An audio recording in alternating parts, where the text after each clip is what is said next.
Please listen carefully.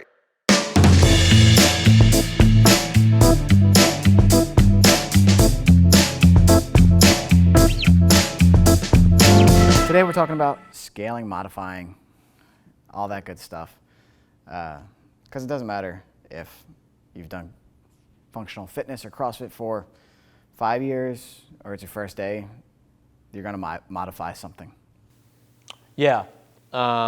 So I think a big misconception about CrossFit, especially the word CrossFit, but functional fitness, whatever term people want to use, is that people are intimidated on the outside looking in because a lot of the stuff that they see is the stuff from the CrossFit Games, and it's the stuff that pops up on Instagram because, people are doing amazing stuff and feats of strength and gymnastics that people otherwise wouldn't think would be possible, and so that is worthy of documenting. But people see that and think that's what everybody does, and so the analogy I use is it's like watching the NFL and thinking that everybody in the world who throws a football does that, right? It's like that's crazy, right? Like only a very, very small percentage of people who throw a football would end up doing that in the NFL, or people who shoot a basketball would be in the NBA. It's like, that's preposterous, right? Yeah. So what we do is the recreational version of a lot of the stuff that you do see, but the intention is completely different, right? So I think, Justin talks a lot about this, and we talk a lot about this of intention. The intention of competing is not what we do here. There's an element to it because we time workouts, because we keep score of stuff, but it's actually just to compare yourself to a past version of yourself. The intention matters a lot because at the end of the day, whoever may finish first in a workout here, like there's no prize, right? There's no money, it's just a way to measure yourself over time. So I think taking a view from 30,000 feet and like looking at what the intention is, what the goal is, recognizing that what we do here is recreational and designed to get people fit for life, fit for playing with their kids, for picking up stuff, is very different than the competition side of things. So I just want to lead with that because I think that's an important perspective. Oh yeah, and I agree. And like you said, it's from outside looking in, it's hard to see. It's like, well, these people are. You look at the CrossFit Games; they're cleaning at like 275 to start, and like that's just. Oh, that's like lightweight for for men. Yeah. Yeah, and I'm happy if I get near that on a really, really good day. Yeah, right. For a single, and you see that it's like I can never do that. But there are those modifications within workouts because, like you said. What's the intention of the workout? What is the stimulus of the workout that we have today? Right. How can we make this the best hour for you? How can you get the most out of it? Which is why I like how we utilize the level method to kind of give that guideline for people to follow. Yep. And it doesn't have to be followed straight to the T, but it gives people a great starting place to be like, okay, this is exactly where I am. This is what I need to work on. Right. And this is how I'm going to progress from. Maybe it's using, maybe today's workout had banded pull-ups. Maybe they were using a green band. Yep. How can I graduate from green band to blue, to red, to no band? How would you, so let's say someone was new, how would you explain what stimulus really means? Like what is stimulus, at least for us here? It's different energy systems in terms of like the technical aspect of the word stimulus. It's different energy systems. You're going to use some different system for a quick 3-minute workout versus something that's like Murph, where it's an hour long, 45 minutes. So if the intention is to do a 3-minute workout in 3 minutes, but you're taking 15, then you're using different energy systems, and your body's going to use everything in a kind of different capacity than it would for that quick burner. Right. So it's all about figuring what works for you and how can we get you that same workout, utilizing variations of the same movements in that same time domain. Yep. Yeah. Normally, what we see with people coming in, they're lacking strength, so overall strength, but more importantly, they're lacking technique, which is And these are all to be expected. You know, yeah. like Yeah. it's not like we want or expect people to be coming in with a ton of strength, a ton of technique, like already knowing what they're doing, unless maybe they're coming from another gym where they're doing similar things, or have some sort of background in Olympic weightlifting, which rarely people do. Sometimes they come in with like gymnastics experience, good body awareness, but most of the time not. Most of the time people coming in are everyday people who want to work out and have no idea how to do it. And so they're coming in with, you know, strength, technique, and usually some sort of cardio or metabolic conditioning deficiency, which is, again, fine. It's not like that's a bad thing. But that's why we put them on the level method to see, okay, out of these 15 categories, where do you actually fall coming in for strength, for upper body strength, lower body strength, upper body endurance, lower body endurance, endurance overall, and those energy systems that you were talking about. Yeah.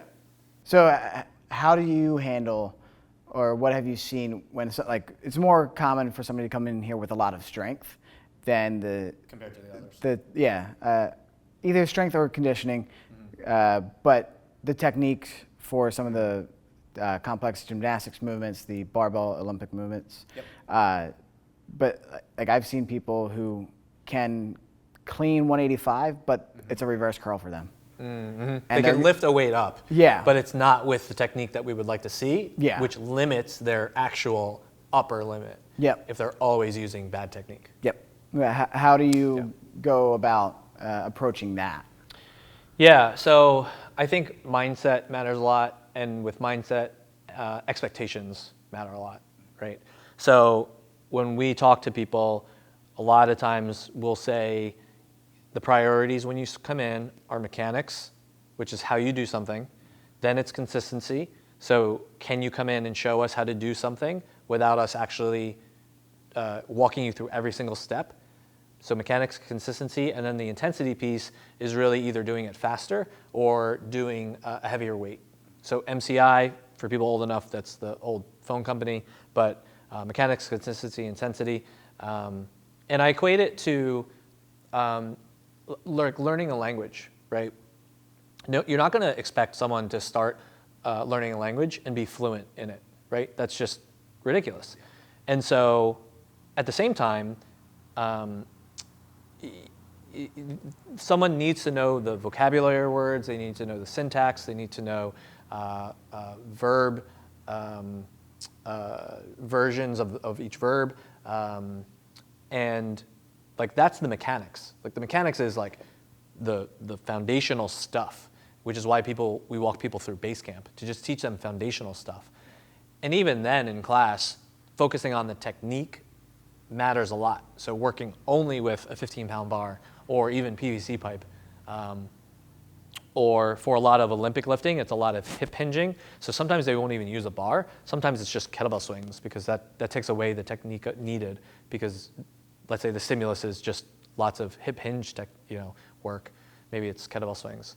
Kind of depends on the workout, but technique matters a lot, and it also takes time. Yeah.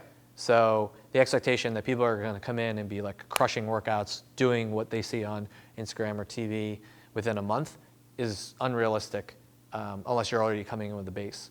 But we need to give people something to work with, and so that's why we might modify to like kettlebell swings, but also work on technique. Yeah.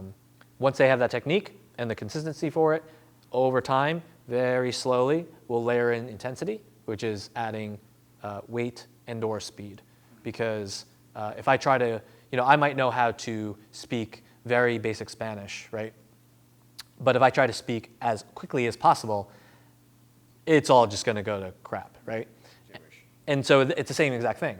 Like if you layer in speed, you need to balance that that area where you can maintain comprehension and maintain competency, but push your limits in order to actually adapt to it. Yeah. Or like when I listen to podcasts, I listen now at 2 times speed, but when I first started listening to podcasts, I could barely pay attention and like comprehend the 1.5. right? Or 1.25. And so over time, I've just gotten used to that, where 1.5 speed is now normal for me to listen to. And so now I've bumped it up to 2 times. And now that is manageable. But I couldn't do that when I first started listening to podcasts. So, Yeah, I think that's a good point, especially like when he's just talking about maybe subbing kettlebell swings for a barbell movement, because you're still training similar ranges of motion, and you're getting that same intensity out of a workout. Yep. So you're still refining movement patterns while doing a different movement, right. But it's like every film out there. It's everything's similar but different. Yep. Which I think is important to kind of remember when you see different movements. And we see this a lot with cardio movements. Like we would call them monostructural movements, but they're movements where you can kind of just keep moving. So running, rowing, biking, jumping rope.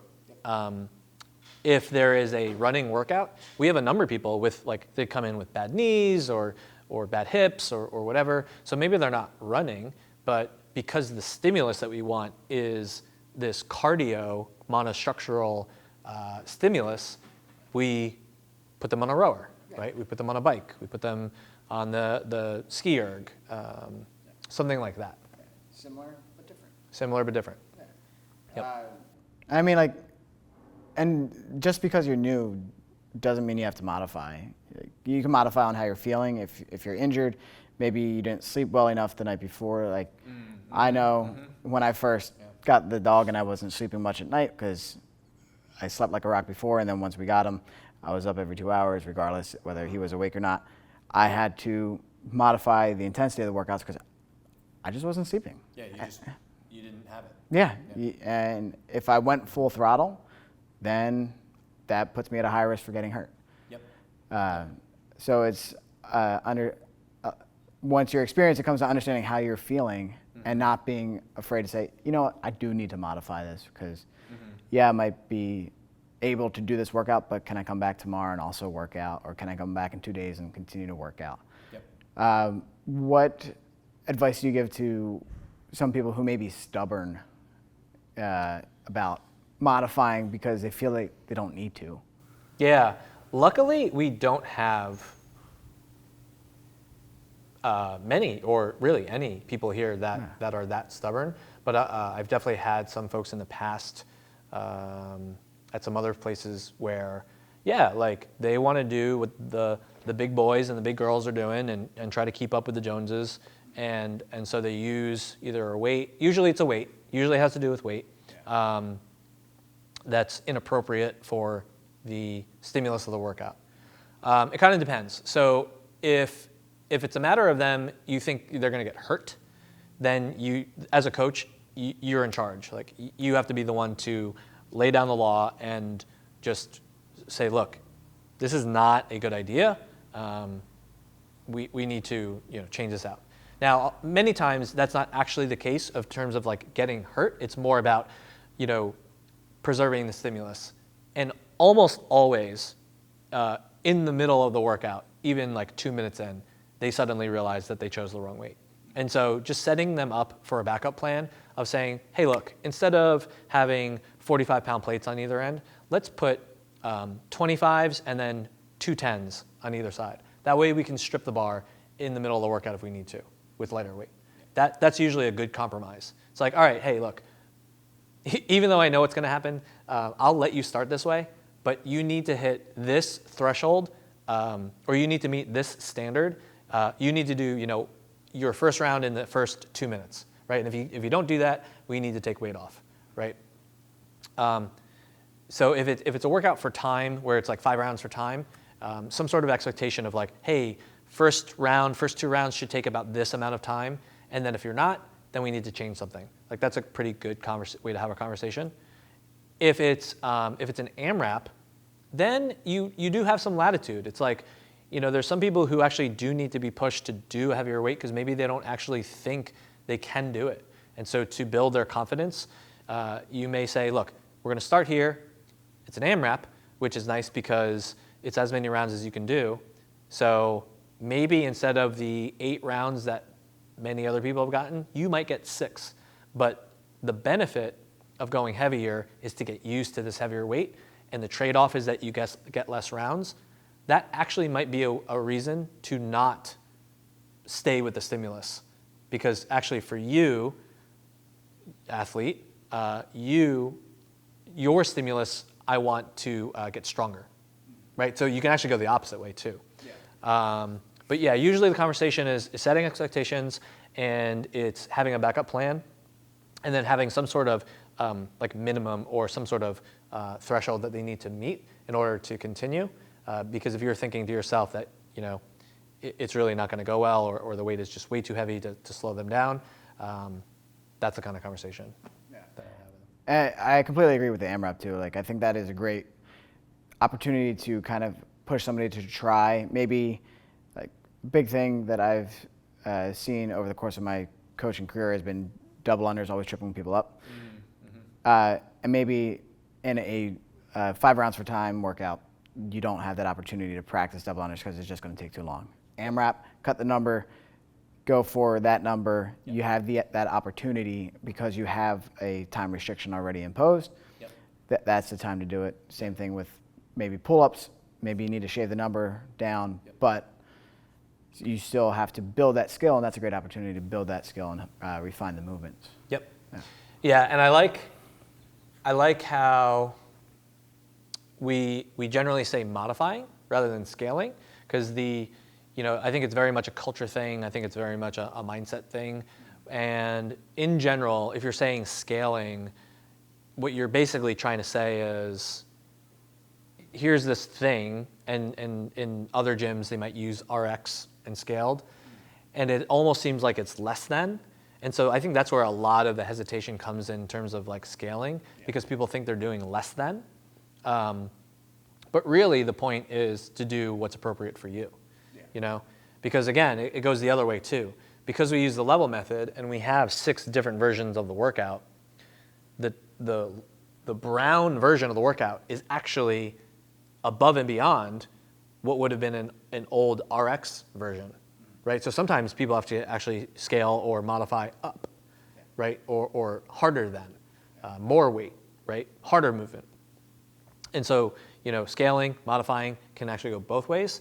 But I generally like to say modify, because the modification, implies more of like, okay, what's good for you? Like, let's not scale off someone else. Let's modify for you as an individual, right? This is the intensity. Let's modify this workout to get you there. Exactly. And there are people that I've coached where they're an adaptive athlete. I think of Kyle Bryant, who has Friedreich's ataxia.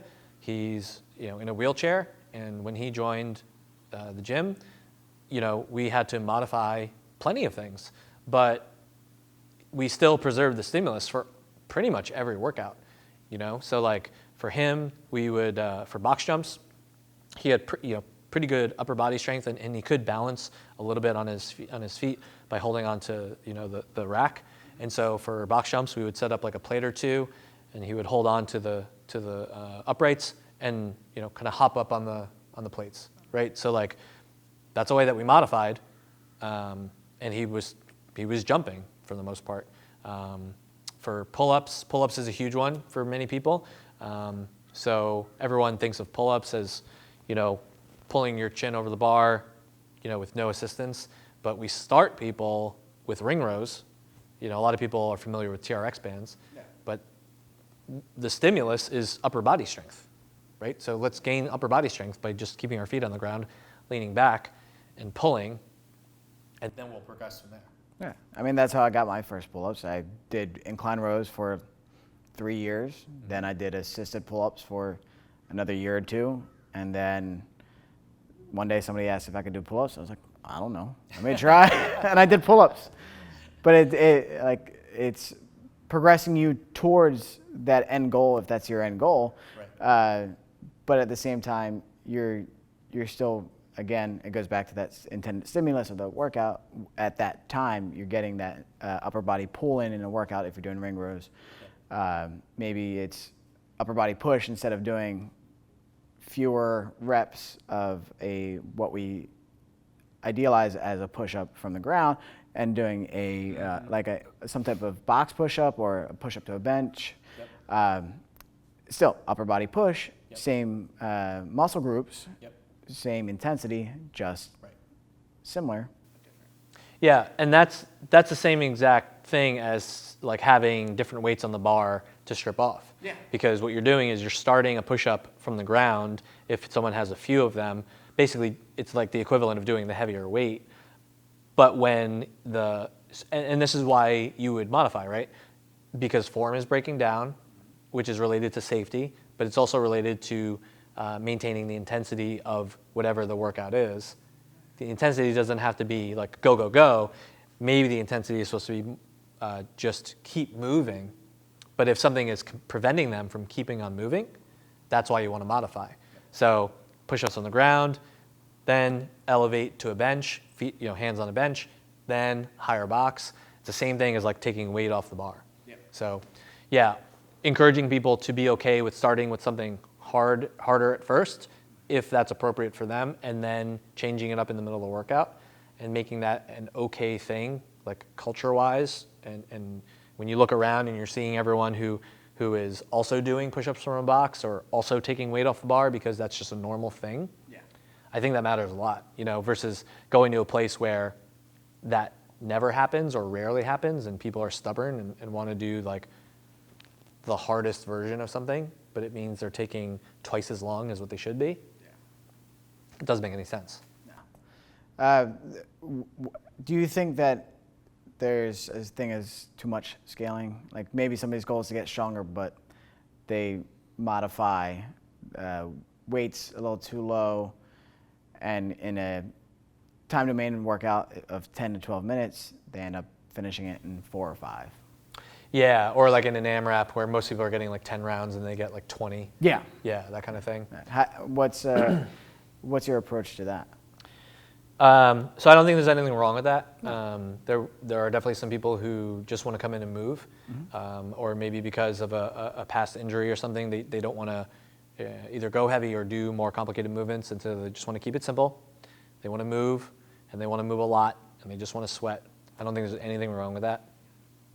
I think if their actual goal, though, is to get stronger or to do the harder version or to level up, go from a yellow workout to an orange or a blue, then yes, I think you need to get out of your comfort zone and try something harder. And almost always that's related to either lack of knowledge, which is why we're here as coaches, lack of confidence, again, which is why we're here as coaches, and pointing out the objective, hey, so-and-so, you just deadlifted in our strength session twice your body weight, but you're doing, the lowest weight in a Metcon.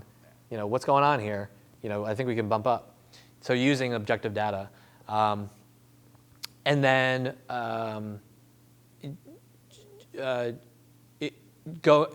actually like figuring out what how badly they want that goal, right? So it could be lack of knowledge, like I don't even know what I would do to get better at this. Okay, we can help. Lack of confidence, we can actually point out objective data to help with that, and just give it a shot, give it a try. But then also, do you actually want to get strong, right? Like some people don't actually want that, even though they say it. They don't want the uncomfortable feeling of being sore because they did a heavier weight in their squat session, or they don't want to have the least amount of rounds or come in last of a workout. And it's like okay, like there are ways we can change that, like you said, less reps, heavier weight, if that's something that you want to get better at, get stronger at. I remember when I was doing kettlebell swings and looking at the 70-pound kettlebell, and at the time it was like half my body weight, and I was like, I don't know if I can swing this, but I was handling the 53 just fine. I think I saw a video by Jeff Martone who used to run or maybe still runs the kettlebell certification, and he was just like, look, if you want to swing a 70-pound kettlebell, you just gotta swinging the 70-pound kettlebell. Like sometimes you just got to do the thing, you know. But it's got to be a genuine goal, because So a good example is a lot of people say they want to get stronger. A lot of people say they want to get better at this or that, and or like guys especially who want to like mass gain. The truth in that particular instance is that you have to eat until you're really uncomfortable, and then you got to eat more. And it's like where the rubber meets the road, most people don't actually want to do that. Like I did that one summer, and it's very uncomfortable. Like you always feel like you're gonna like bust the button off your jeans, and like you're always gonna throw up because you're so full. Like it's not a comfortable feeling, and so you have to really evaluate like what it is you really want, and then trust the experts to guide you towards that if that's actually something you want. But many times people realize that it's not actually something they want, it's just like a nice idea, right? They become so obsessed with the idea that but once you realize, like you said, once you realize all the work that goes into it and how much extra effort, maybe you want, like a big thing that I've always heard is, I want to get pull-ups. How do I get pull-ups? Yeah. Well, you will get there, and like I said, for me, it took me somewhere between 3 to 5 years to get pull-ups just by doing what I was doing, which was like an hour a day, 5-ish days a week. Yeah. And that's how long it took. There are faster ways to get there, but that's a lot of extra work that has to go within that time domain. Yep. What's your timeline in terms of what your goal is? Do you want to get it in the next 6 months? Cool, we can get you there, but it's going to require this. Yeah, and especially with pull-ups. So many people are like, I want to pull up. It's like, all right, what have you done to help yourself get a pull-up? Yep. Nothing. Like, besides coming to class. The only problem is we do pull-ups maybe once a week, which is great for maintenance, but if you want to work towards something, then you need to do more of it. You need to get a pull-up bar for home. You need to have some sort of program. Justin's running gymnastics seminar for that reason, to get people to do more. Particularly with pull-ups, you also have to take into consideration body weight. So it's like, you may actually be strong enough for pull-ups, but we may need to lose body fat. That's a tough conversation, because it's like, if you can lose body fat, it's like taking off a weight vest. That might not be someone's goal aesthetically, but it might need to be changed, or their thought process might need to change for their ultimate goal of getting a pull-up. And so then it's weighing what their real goals are. Yeah. And that's something that I've seen and noticed throughout all the years of just doing CrossFit and being a coach. Like, even for myself, like, if I end up gaining some weight over the course of time, and then I go up on a pull-up bar, it's like, I used to be able to do 10, 13. Now I can only do 5 or 6. What happened? Oh yeah, that's what happened. Yeah. My diet changed. If your upper body strength stayed about the same. Yeah, and then my nutrition changes. That's that contributing factor. Right. Yeah. Yeah. But any other thoughts on modifying workouts? Like I said, I think culture matters a lot.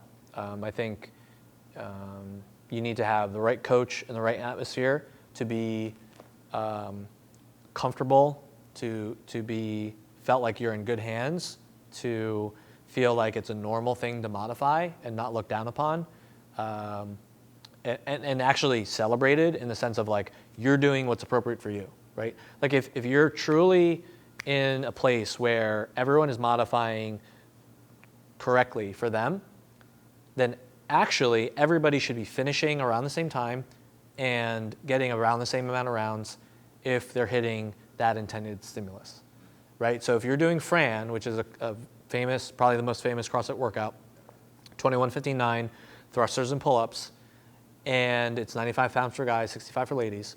There are some people or some places where all the guys are doing 95 pounds, some are doing it in 3 minutes, and some are doing it in 15 minutes.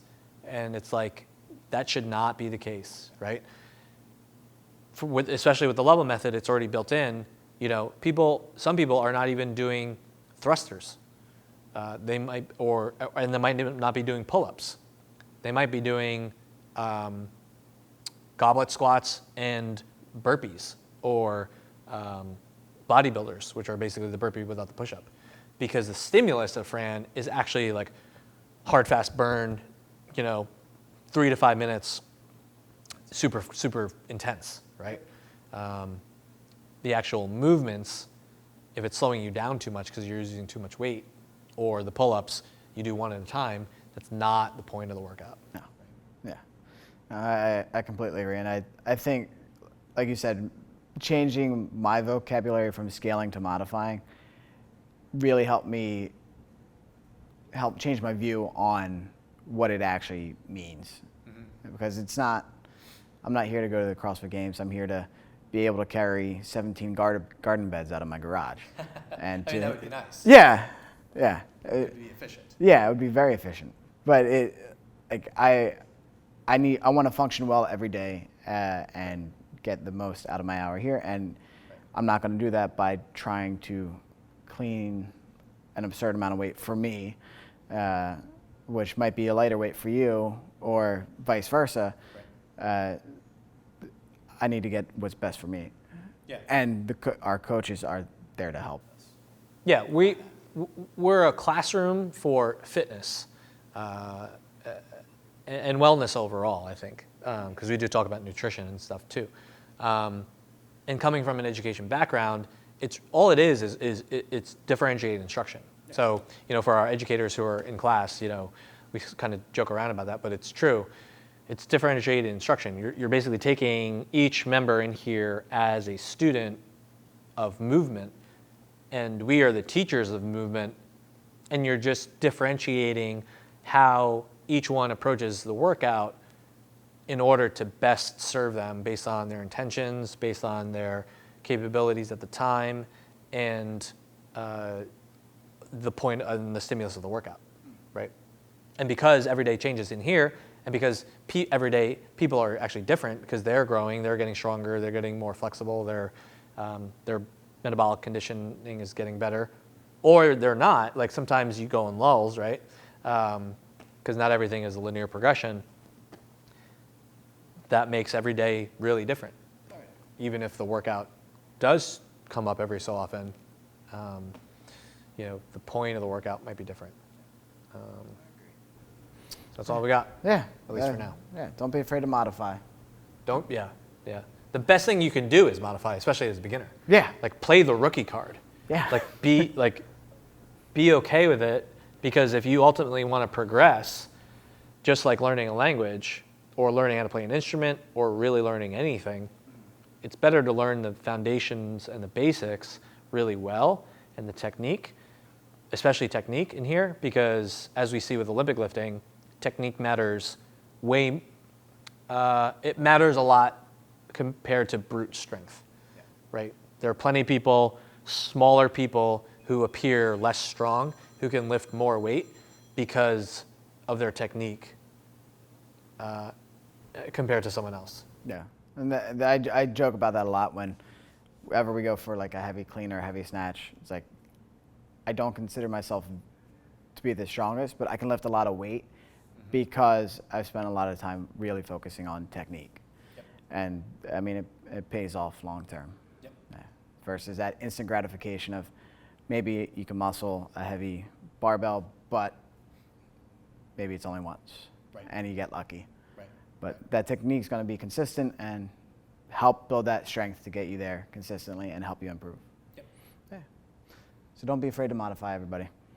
Modification is important, no matter what skill level you are at. Please listen carefully.